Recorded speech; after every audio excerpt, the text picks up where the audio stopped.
Hey guys, how's it going? Welcome back to part 2 of my little interview with the wonderful Sarah McCartney from 4160 Tuesdays. Let me ask you, what is the best thing about being a perfumer? All the people I meet. No kidding. I mean, today meeting wonderful chemists,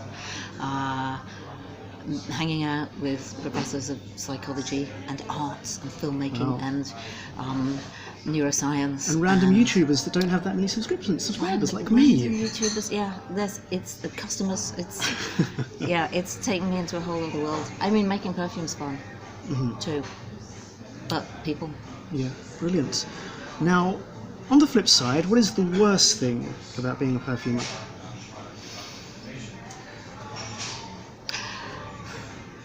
Well, being an indie perfumer, the worst thing is having to do everything and finding it really difficult to get home before 10 o'clock at night. It must be quite. It's more than just a job, I suppose. It becomes, when you get to the level that you're at. Yeah. It's almost like a lifestyle, I think. Is that fair to say? Do you think? You could call it that. Running a startup company of any sort is always going to be a bit like that. I hadn't really thought this through, probably, when I set it up. But yeah. Okay.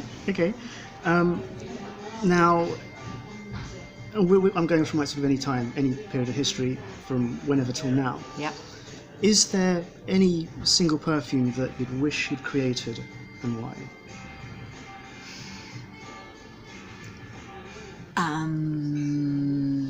I think it's just one that I personally haven't created yet. I very much admire other people's work.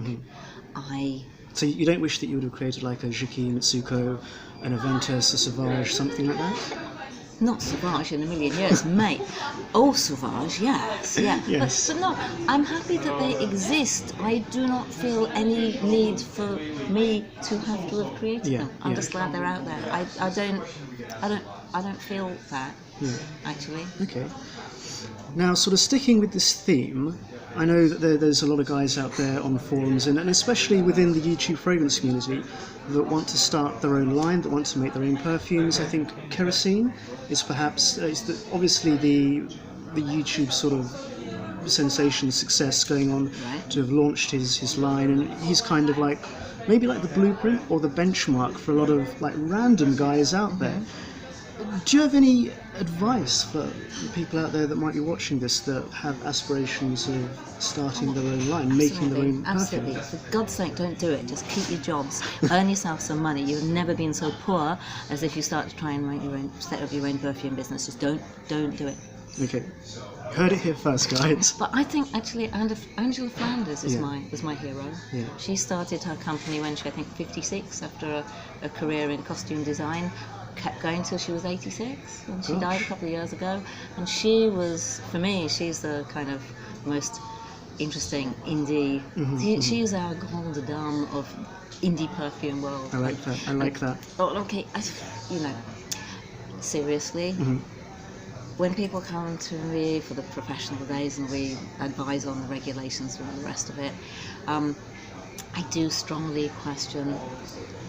Sometimes they say, if you go into Selfridges, how many bottles do you think they'll want to buy? And people say, 1,000. And they go, actually, they will want one and a free tester, and they don't want to pay you for it. You've got to remember that there aren't thousands of people out there, thousands of retailers wanting to buy your fragrance. Making it and having something that you've created is a lovely, lovely thing. Actually going on to sell it, that's the tricky part. That's a whole other world. A big order for us is like 30 bottles of perfume. I've never sold 1,000 bottles of anything, ever. Not even Sexy Scent on the planet, I don't think, unless you count 2 ml samples. Right. So it's not as big as you think. Okay. Now we're going to go a little bit darker, a little bit more risque, a little bit controversial here. I know that you're aware that there are certain brands out there. Yeah, I need coffee for this go. Yeah, some brands. Yeah. Certain perfume houses, as they like to call themselves, that make copies, homages, dupes, shall we say, of popular fragrances. And I can understand that if if you get something that smells similar to what you can buy in a shop, that performs better, shall we say, or they're tricked into thinking that it performs better, and that it most certainly costs a lot less, I can see the appeal. But as someone who obviously is a perfumer, has her own brand, a businesswoman, say for example you come up with the next Aventus, it kills it sales-wise, there's so much hype on YouTube, on the forums, on Base Notes, on Fragrantica, it ends up being in John Lewis, sort of mainstream, everyone can get it. But then you find out that a company, or several companies out there, have made something similar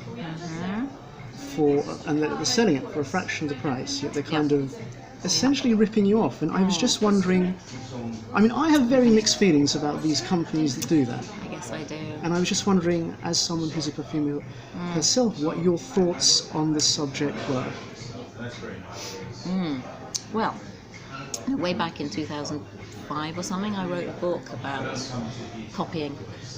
Not specifically about perfume, but it was about, I call them, counterfeits, like the Brown's evil twin. And it's a very, I'm ambivalent, because if people want lovely things, why shouldn't they have a cheap version? But then somebody's gone to the trouble of doing all the creativity, the design work, has employed the designer, and then it's just ripped. They haven't put any effort into it. I think mostly there's room for everyone. I think it's you go to America and see whole shelves in Walmart or whatever, and it says, if you like, Clinique Happy, you will like this, and they call it, Snappy or something. And there's no even attempt to disguise it as something else. I mean, this happens in the industry all the time. It happens in the fashion industry. It happens in perfume. There's always that trickle-down effect. What you see on the catwalks eventually ends up on the shelves of Zara and H&M.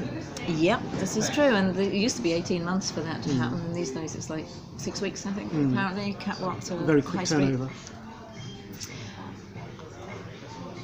I don't know. If somebody copied mine, well, I'd say good luck to them. I know they certainly can't use the materials that I use. They could probably make them last longer. I mean, I don't really rate performance in a perfume as much as beauty. Yes. I would rather make something beautiful that people topped up during the day than something that's got like 16 hours, 3 days. We can all do that, but you miss the nuances. And if somebody just wants power, then they can have it. I don't know. I think I'm too small to get ripped off. Okay. Maybe when I'm bigger, I'll worry about it. Okay. It's a tricky one, Ed. Thanks for that. Okay, no problem. Almost at the end now. How do you feel about fragrance criticism? Because I'm myself and a lot of other people, and especially people that get into the fragrance game, the hobby, if you want to call it that, you go further and further down the rabbit hole, and you're able to appreciate fragrance as an art form, on par, and just as legitimate as film, photography, paintings, installations, sculpture, whatever. And all of those art forms aren't immune from criticism by anyone. And generally speaking, the artists of these creations don't get hurt. They don't, emotionally, shall we say. And I kind of feel like in the fragrance industry, when you're at a certain level, you can say whatever you want. Almost. Within reason, I suppose, and no one really kind of gets, well... I think you'd be surprised how easily hurt we are. I think I've been... If you prick us, we shall bleed. Well... But here's the thing, I kind of feel like when you get to a higher level, when you have a lot of numbers, a lot of subscribers, when a lot of people read your blogs, when brands send you stuff, you can't exactly bite the hand that feeds. I really like a fair criticism rather than just reading a regurgitation of a press release and that being passed off. That's silly, Okay, so don't lie. Don't say you love something that you don't love just so you get more free stuff. That would be a shame. My gran, I keep quoting my gran everywhere. My gran used to say, if you can't say something nice, don't say anything at all. There's that. There's the criticism by editing. I know there are a lot of people who are outrageous and make criticisms to be outrageous and to get more followers, whatever. That's okay if you criticising. If you don't like the fragrance, by all means.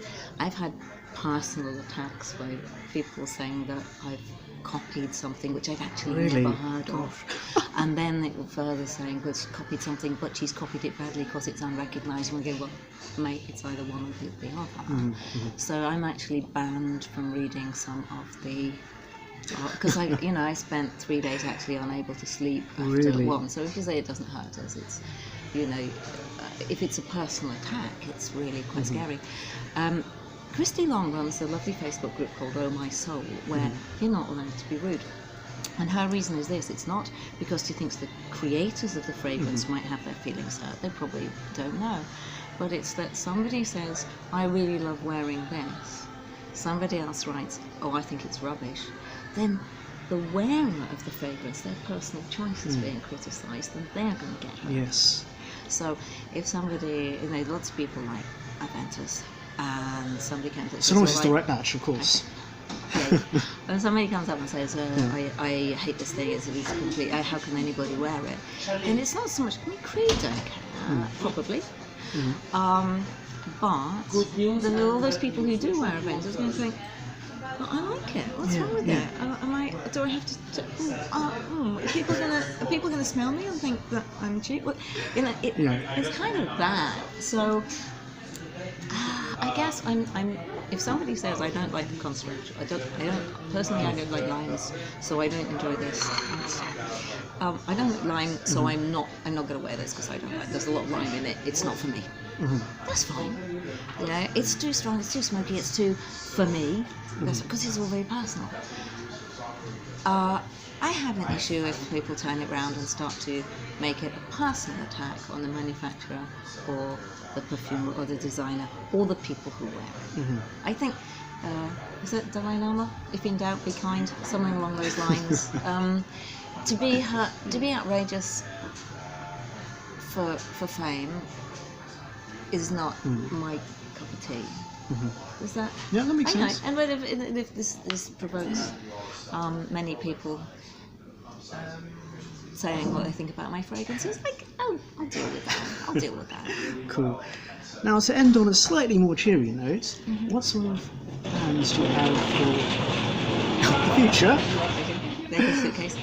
What's coming up? Yes. What's coming up? Okay, so I'm going to be doing some more crowdfunded projects this year. We've got a really nice, interesting one with the Mrs. Goss and the Goss Facebook group coming up, which is kind of English afternoon tea sort of a series. One coming out quite soon, which is with the scarf company Dalliance and Noble. Oh, brilliant. A young designer, James Skinner. He makes the most intricate designs, and he came over, smelt some of the materials, we picked the materials he liked. I made a fragrance, he's made a scarf, and that's coming out really soon. And there's a gin one I made for Hendrix, which is so nice. I'm probably gonna. It was just for an event, not. It's not launched for them, but that's ended up being called Scenthusiasm. Oh, it's very clever. So that I might bring that out. And then I made a one called Le Jardin de Monsieur McGregor, which is kind of a joke about the gardens and Peter Rabbit. So I might release that, or that might just be for the competition winners who enter the competition about it. So there's always a load on the several back boilers coming through. So that's planned for near future. Cool.